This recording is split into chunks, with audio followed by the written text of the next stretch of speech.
Hi guys, welcome to my channel, and my name is Shirley if you're new here. And if you are new, let me tell you what I do on my channel. I do natural hair videos and I do makeup videos and a little vlogging every now and then, which, speaking on vlogging, I need to do a vlog. I haven't done one in a month or so. I only want to do like 1 or 2 a month, not a lot as of yet. In today's video, I'm going to be reviewing Michelle Obama Becoming book again, and I'm gonna be reviewing chapter 6 through 10, and I'm trying to not let this video be as long as the last one, so I narrowed down some of the things I want to speak about that I read in the book. I've already lined my eyes because I ain't wanted to come on here and look too sleepy, and I lined my lips.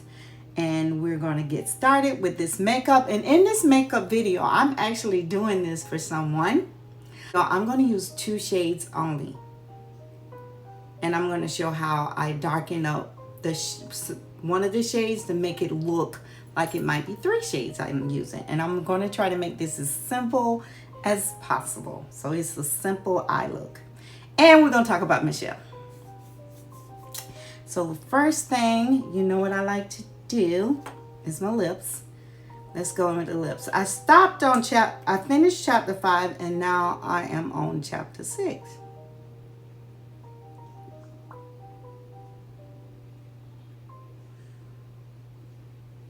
This is NYX Sweet Chantel. And I line my lip with the MAC pencil in the shade Chestnut. And I line my eyes with Huda Beauty eyeliner. I'm also going to put a little gloss, just a little bit on top of this. And it's the Fenty gloss, and I'll put the name of it in the description below.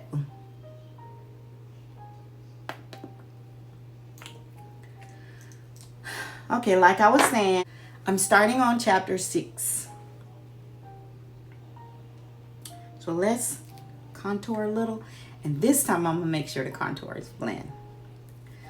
In chapter 6, Michelle joined Preston College, a university.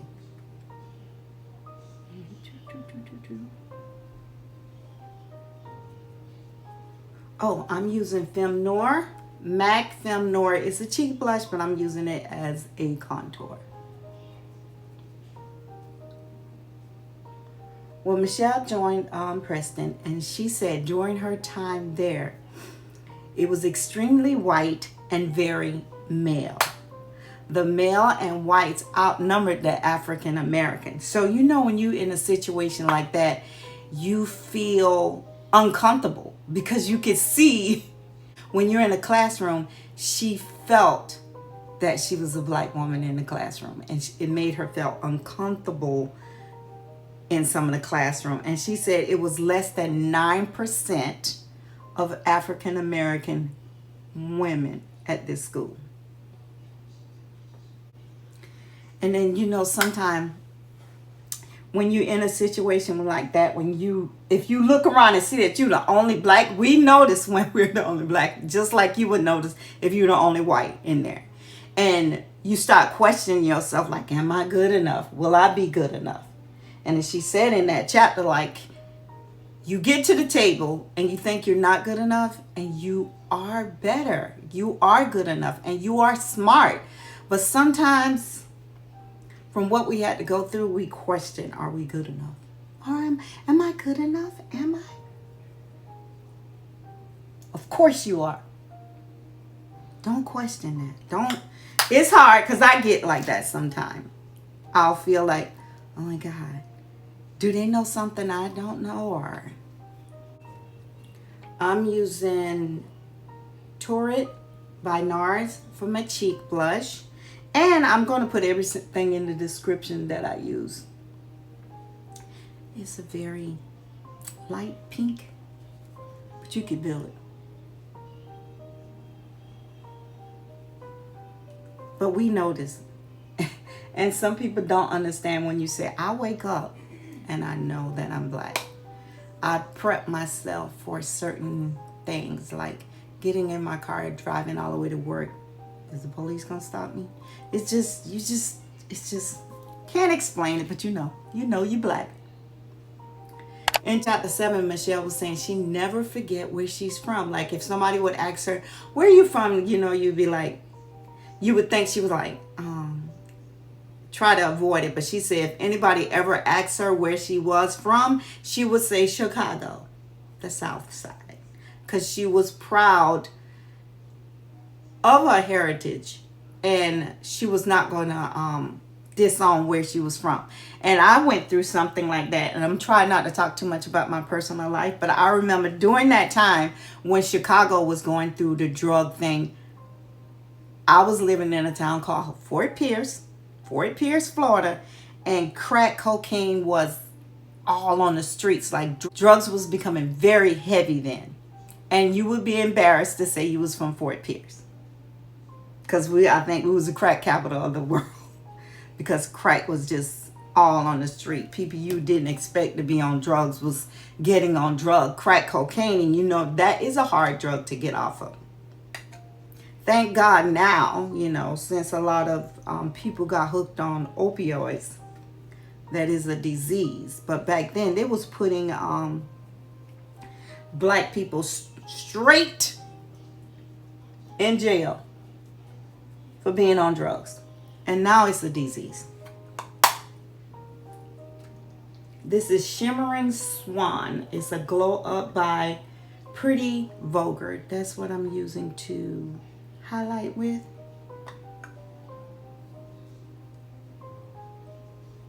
But I felt what she was saying when she was saying, but she wasn't embarrassed to say she was from Chicago. She would say, I'm from Chicago, the South Side.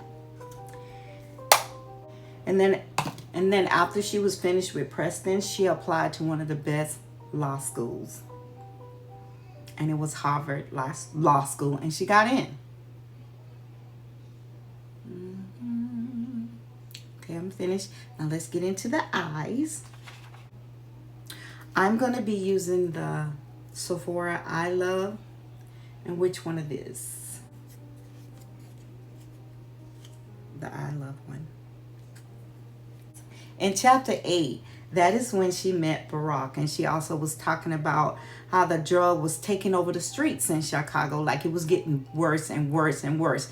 There was a period in the 80s, I want to say like 85, that drugs was, in the black community, was running rampant in the streets. It was just horrible in the street. And she says Chicago, people was moving out of certain areas, and it was becoming abandoned because the drugs had got so bad and gangs started forming. It just really was getting out of control. And she said she hated drugs, and she hated people smoking cigarettes. And then there is Barack. He smoked cigarette, and she said like that was the what do they call that? What people say that is? She thought that was going to be the one thing. She was not going to be attracted to him because he smoked. But Barack is a handsome man.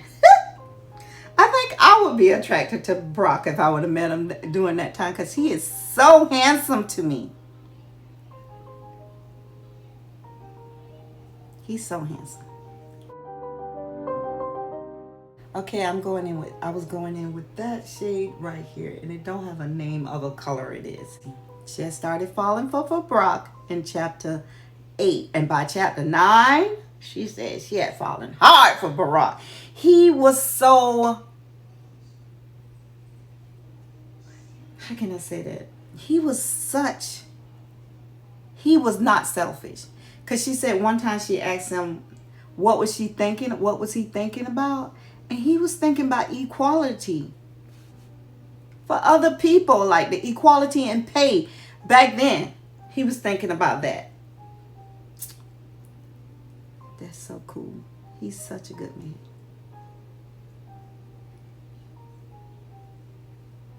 Like I said, I would have fallen for him too. And I don't like people to smoke. I don't like men to smoke. I won't date a smoker. And I hate with a passion to see a woman smoke. I hate it. It makes them look so ugly. Not like they're ugly, but it's such an ugly look of smoking. You frowning your face and squeak. It's just an ugly look to me, especially on a woman. To me, nah, don't be talking. She said no. To me, it's ugly. She also was talking about how she had lost a close friend, and when you lose somebody close, it's like a void, like there's an empty spot in your heart where they once was. So, you know, losing people is very hard. It was one of her best friends. I think her name was Suzanne. Now I'm making it, you see where I went light right here? I went very light. And then here in the crease, I'm using the same shade to go in. I'm building it up to be darker in the crease.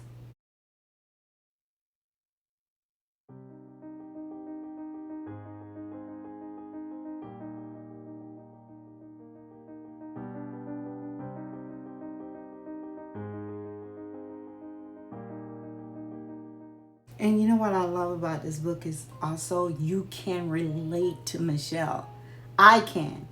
I relate to the stuff that she went through, to be feeling uncomfortable in a room, and then feeling that am I less, and then you get with them and then you think they're smarter than you and they're not. It's just, you do. I relate to her so much in this book. So much. I think I want to go over it one more time to build it up. One more time. Because I want it to be a little darker than the outside. That did it. That did it. Now let me blend it back down.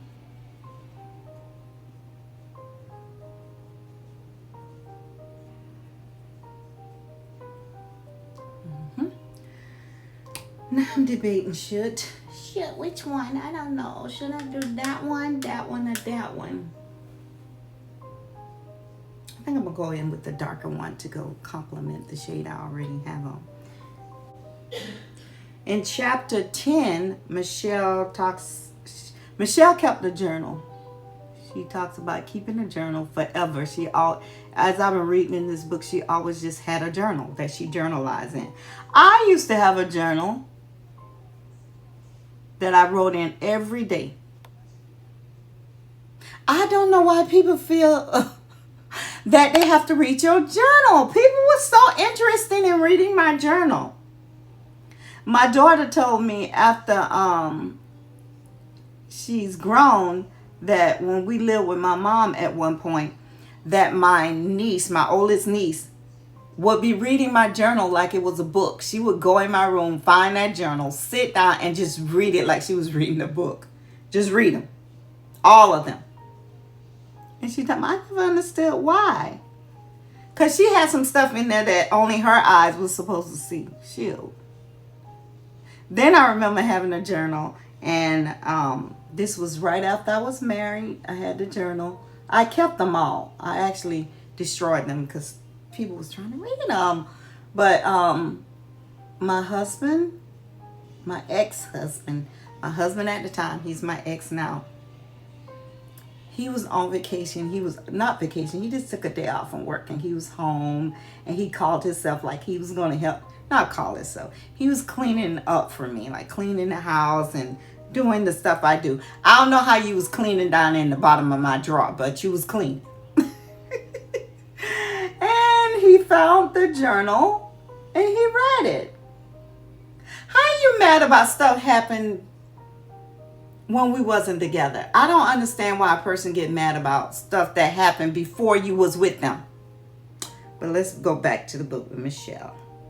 Anyway, in her journal at one point, she said she hated being a lawyer. She felt like that wasn't her call. That wasn't what she wanted to pursue in life, of being an attorney. She didn't want to be an attorney. And then she talked about how her and Barack had different a different spin on what marriage was. Marriage to her was a full-on merge, like you become one with this person. Marriage to Barack was like it was going to be short-lived because his mom was divorced and her mom and dad was still together. So that's why she said it was like a merge, and her mom and dad has always been there for them. But Barack was raised by his mom. His dad was African and his mom was white from Kansas.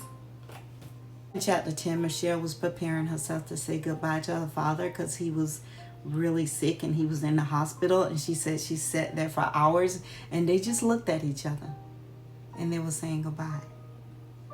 That's, you know, it's so hard when you lose a loved one. That was the end of chapter, not chapter 10. So in my next video, I will be going through 11 through 15. Now let me go finish up my makeup and I'll be back with the full look. Now I think this was simple. Okay guys, I'm back with the final look with using 2 eyeshadow, and I showed you how to darken it up, and it's just building it up on your eyes. And we talked about Michelle Obama book, and once again I really suggest you guys reading it. It just, I love it. I love it. And this hair came out, the video will be on Monday, but it's 2 weeks old. It's 2 weeks.